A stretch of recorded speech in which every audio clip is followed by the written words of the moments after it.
How's it going, people? Welcome back to the Pointless Polo project. No big intros today. I'm going to be putting glass back into my VW Polo 9N's mirror because some random waste man decided to slam into it in his Honda Jazz, and these are the parts of his car that are left. Like, look at that, nice little trophy for me. Decided to slam into it outside my house, smashing my wing mirror. It literally nearly tore the entire wing mirror off, but luckily it didn't entirely and just smashed the glass. I'll show you in a second. So yeah, let's go and sort it out.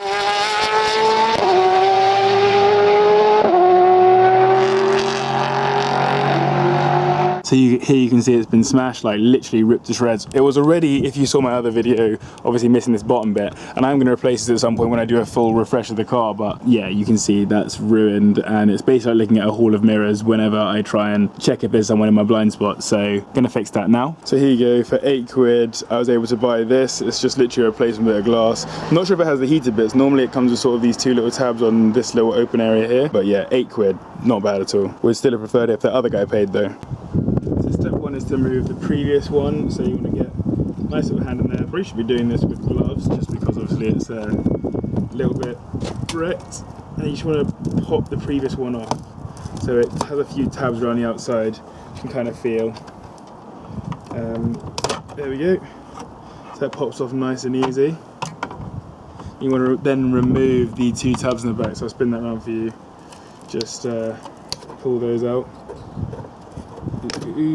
Perfect, ideal. Yeah, interesting that it hasn't got the tabs on it. I was expecting it to have these little tabs on the back, so like you can see there, this one's got the tabs, and this one obviously doesn't. I don't know why, whatever, no biggie. Just has to go without the heated glass today, I suppose. But then in terms of putting it back on, obviously in terms of I've no longer got these to deal with, so I'm just going to tuck them in behind that, like so. I don't think they even worked in the first place, to be perfectly honest, so not the world. And the rest of it, you just want to pop it back into place.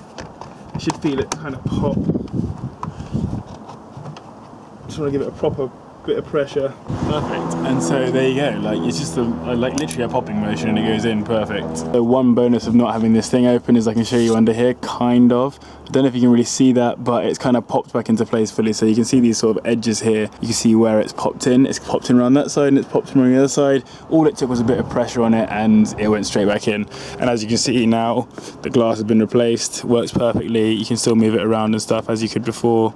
Yeah, absolutely ideal. So there you have it. Literally took me like a minute tops. The video is like 4 times the length of time that it takes to do that job, which is rare because usually it takes a lot longer to do jobs that, you know what I mean. Yeah, obviously if you have tabs, just remember that you need to just put those little tabs back on to do the heating. I obviously now no longer have heated wing mirrors, although that won't make any difference because I'm going to replace my wing mirrors anyway in the near future, so all calm. A note to the person whose Honda Jazz that was, you're a waste man.